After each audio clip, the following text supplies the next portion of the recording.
Ndi Muganda. Mujukulu wani. Muganda. Ate nnyo. Koja wange. Balizo balaba.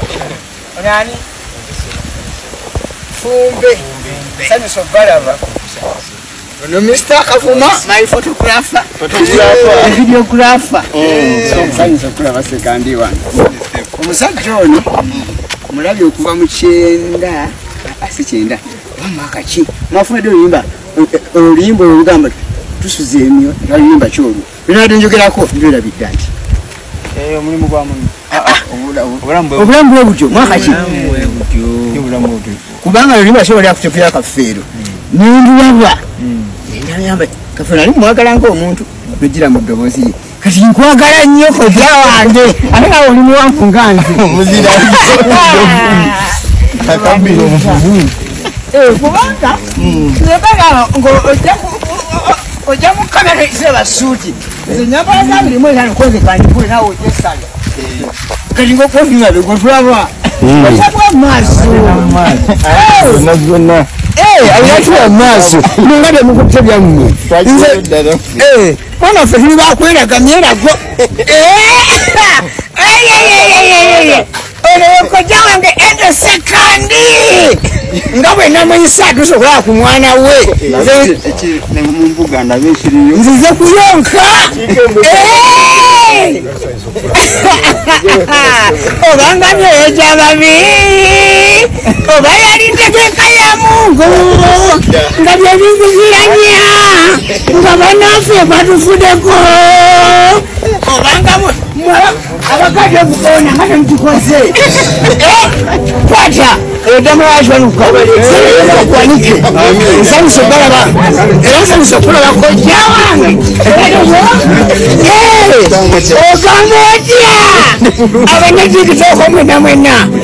ono kojja wange nalesoomuyita omwana wange bwenzira mu bwomu oyo kubanga bonna nzaala bazaale namuyise lwansonga bbiri esooka nyambaza mange mu bakojja ensonga eyokubiri kwekusiima abantu nga bakyali balamu kubanga era kyakoze kinene eri obwongo bw'abantu mu kusomesa ng'agatta ettaffaali ku ntegeera yammwe obanga akyaliwo ne musiima nze kiba kimpadde ebbanja nzasudde Mukama Katonda edda babasudde bakafeero we bayimbira music yali akyali business kubanga wagendanga mu studio n'okola olutambi kasiwukira n'akugula tubulo n'akugula lusindi n'akugula n'abalala oba HK olwaleero music afuuse muzibu abayimbi batuyimbira bateekamu ssente zaabwe tewakyali abagula mugulamu CD eyo ku studio owa library afunamu eyayimbye aviiramu awo naye bahaddemu ssente okukola audio n'okukola video bwetutakola bino babeerewo batya okufuna mu bitone byabwe mwagala just sharing nemugenda ku YouTube omu n'akajjayo n'agabira banne kitegeeza aba afunye akatono namugambye bwe nti kojja wange nti jangu kuweya suuti ya 25,000 ne transport wa 5,000 okuma pasente zange namusubiza 3,000 kojja wange ejomeka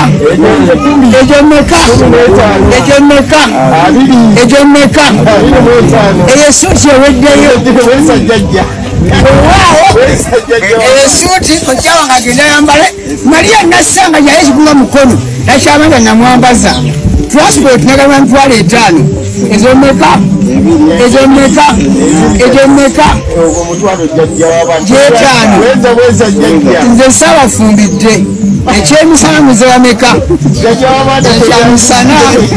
ekyo kyamisana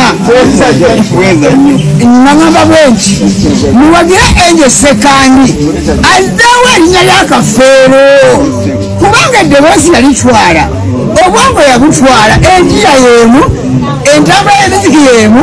mukwesha musobola kati gwe katongole n'abalaba promota omwana ono bulandi omwana ono asobola okufuga ekyenjawulo nalyanga bwe mulya watya naye bukunja mumuziki bwe mumukomyewo bwe munaalemwa naye mulangira nakola kyensobola tuzeewo ekibiina ekipya sekandi akomewo ku maketi bakimujje abaana mu ngalo musembere twaniriza omugenyi w'olubiri eno ddamula wamu yakiwanuka sekandi nakatokadde bamuwanike agenda ali essanyu addemu abezeewo erinnya ali esente ono muzaana wa mbuga nabuzaana ono muwala wange nabunja Miriya ono maama Naalongo mukwateko mugalo mwomusa mugambe sekandi dayo tutumuke obanga wagira mu kafeero n'agenda naganga nakuzikiza kati nga Naalongo njagala oddemu osituke okuva leero tukutondawo tawobeera ensonga gendole ku magezi go gendole ku kitone kyo kubanga omulangira omulongo Mayanja agambye sekandi bademu bamugulirewo addemu afune muziki gwe respect Ugandans, respect to all music followers, respect to all diehards of Sekandi and diehards of Mulangira. Tumukomezaawo ku market addemu atumuke tugambye nempulira muvubuka munnange kati awaka bagulanga amanda mu kakaseti ak'omuzindaalo ogumu naye nga baagala sebatta kati bayateeku yakafeero muvubuka munnange nolira nti banyumidde kakati we bagendanga okulima nga ndijjayo teepu yakafeero nga nteeka mu lediyo yaabwe nga yaabwe emanya we yakobye nga ngiteekawo yasebatta abagenda abawasa embaga nga nze mpulira kafeero lediyo eyanyinyulanga genda okulya ng'eyimba abawasa embaga kamanya gaweddemu nga ninda emigo kabina naye nga kuba kafeero yankubya nemugoberera nagwe ekijjankola ekyokubiri kyali 91 oba 92 nakuba ekyokusatu kati awo ngenda mu siniya oyakubira walumbeza ya 94 nali nsoma siniya yakusatu bwe nava mu ssomero nenzigula zonna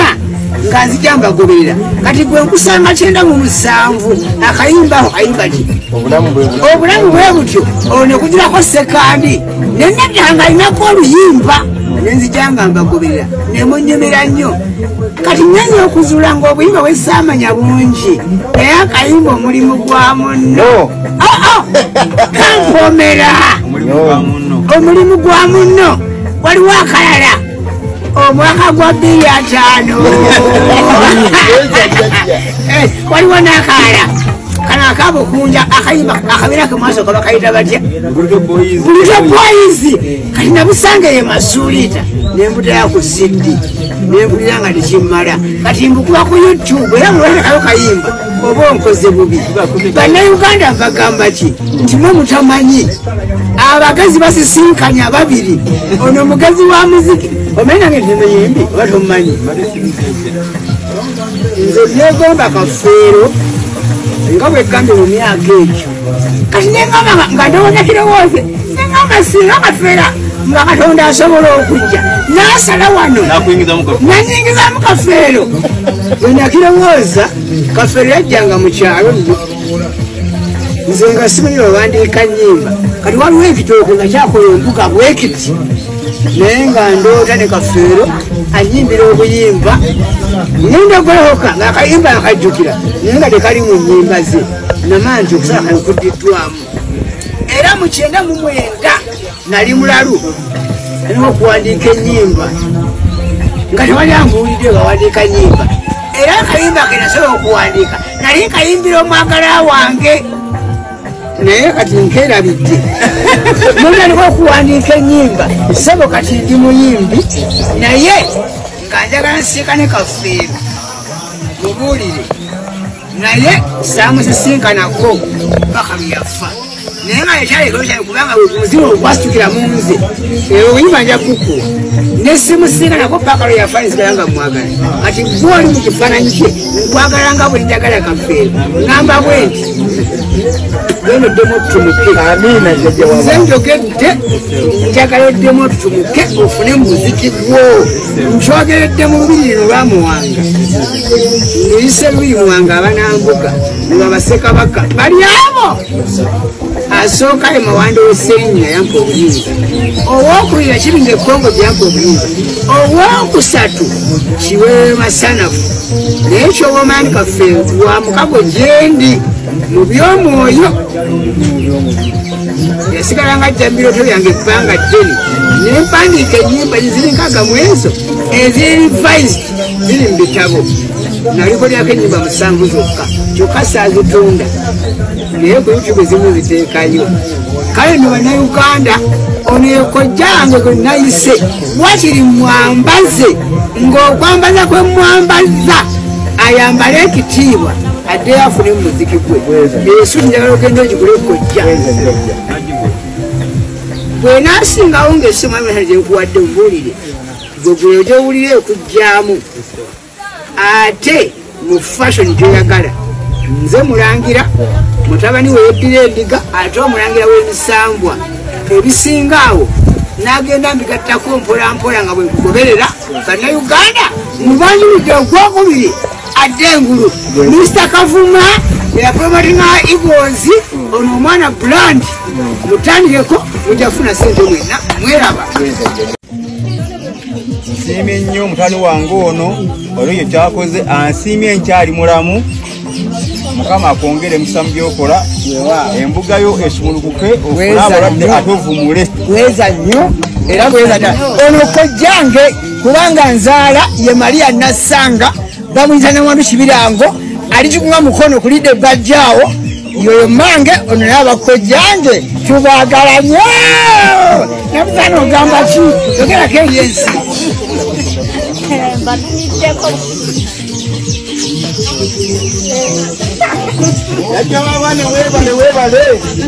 abange mukoze bulungi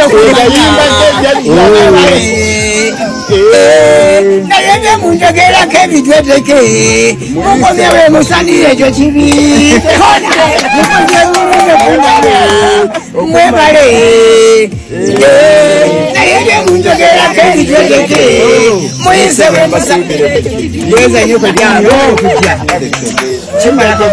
New Subs Fashions tukutuusaako ebiteeteeyi kw'ossa abaya, engatto, ensawo z'abakyala, jackets, jeans n'ebirala. Tusangibwa ku Wilson Street ku kizimbe ekya Sunset Arcade ground floor shop number 2. Okututuukako va ku Pioneer Mall otambule ngadda ku Arua Park yisa ekizimbe ekya Wilson 1 oyite ku Health Link Pharmacy kati awo weekoma yambuka amadaala gakuyingize ku Sunset Arcade awo ng'otutuuseeko. Engoye zaffe tuzijja China, Egypt, Vietnam n'amawanga amalala. Omukyala omwambazi omulungi ayambala naffe. Yino Chikaya College School essomero eryegulidde erinnya mu kusomesa abaana ate ne bayita ssomero lya ddene boarding mix y'abawala n'abalenzi senior 1 paka senior 6 balina library science ko ne computer labs byonna bijjudde balina arts ne science subjects co-curricular activities ko ne section y'ebyemikono omuli okusiba enviiri okukanika n'ebirala ebigwa mu kkowe eryo omwana n'ava ku ssomero lino ng'ali self contained kyewuunyisa ensimbi zaabwe zeze zijja mu nsawo ya buli muzadde basange Chikaya Bulenga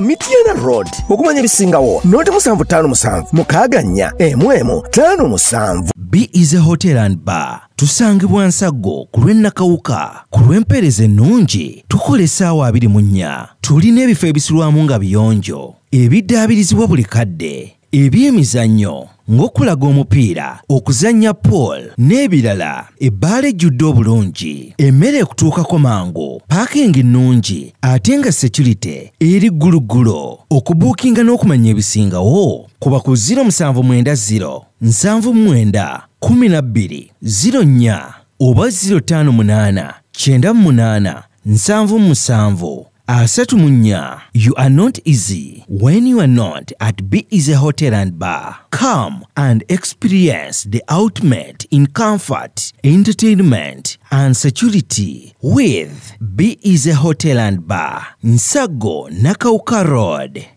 Plan B Records ye studio yokka ekuwa ekiri ku mulembe. Oyagala ku recordinga luyimba ku Plan B Records. Tu recordinga nyimbe z'ekika kyonna nga raga, reggae, kadongo kamu, afrobeat, band music n'ebika bya music byonna eby'enjawulo. Era tukozesa ba producer abalina obukugu. Kati gwalina essomero, kwaya, naawe omuyimbise kinoomu. Jangu tukolere oluyimba oluli ku mutindo ku miwendo egy'okuteesa. Plan B Records. Ama's Closet ffe tukyasinza okutuusako ebyambalo eby'omulembe okuva China omuli zi tops, skirt, office pants, legging n'ebirala bingi. Tusangibwa ku Ham Shopping Grounds, Block D mu room 252 ne 099 okumpi n'ekizimbe ekya Jesco Beauty Center opposite to Tower Business. Olaba Block D wetandikira kati yambuka amadaala edduuka ly'osookerako ku kkono lye lya Ama's Closet. Tutunda ekimu ekimu n'okusuubuza. Tukubire ku 0701 93 83 16 oba 0762 89 92 01. Ama's Closet, where fashion meets you.